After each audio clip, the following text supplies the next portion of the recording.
And I had the privilege of being with Malcolm Muggeridge just shortly before he passed away in England. It was one of my dreams in life to meet Mr. Muggeridge. I loved the way he turned the phrase. I loved all of his books, and he was a late comer to Christ himself. And that afternoon, as we'd had a simple plowman's lunch of some crusty bread and cheese, we talked about all of his years and his own pilgrimage from as editor of Punch magazine, mocking things and making fun of even religious things, to his ultimate conversion and his following of the path of Christ as his wife and his son and I were sitting having lunch. Then he got up, walked and showed me around.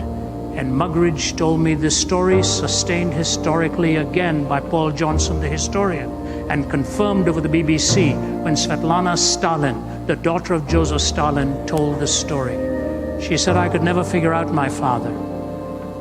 Not a big man, but as he turned his back on all these things sacred and so on, what actually happened was Stalin was a one-time seminary student going into the ministry. Then he lost his faith in God. And as he took over the reins, even Lenin voiced deep concern over the extremes to which this man would possibly go. And after having exterminated 15 million of his own people, two things happened. In the middle of that, a Western political leader came up to him and said, Mr. Stalin, I want to ask you a question. You are killing your own people by the tens of thousands. You're torturing them. How long do you plan to keep doing this? Stalin never answered him. He called a waiter, and he asked the waiter to bring a live chicken. And he took the live chicken and in front of his guests started to defeather that bird.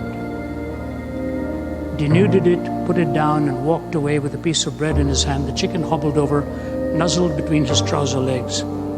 He bent down with a piece of bread to the chicken as it started to peck away at it. And he looked at his guest. He said, "Do you get your answer, ma'am?" He said, "I tortured this chicken. It'll follow me for food the rest of its life. People are like that chicken. You torture them, and they will follow you for food the rest of their lives."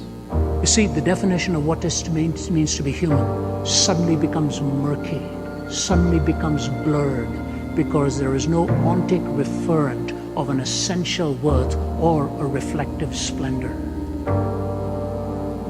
And Svetlana said this to the BBC commentator. She said, "I'll never forget the last thing my father did. It was the last physical act. He was lying in bed hallucinating. Suddenly he sat up and he clenched his fist towards the heavens one more time, threw his head back on the pillow, and he was gone." I hate government. Yes. I hate power. Yes.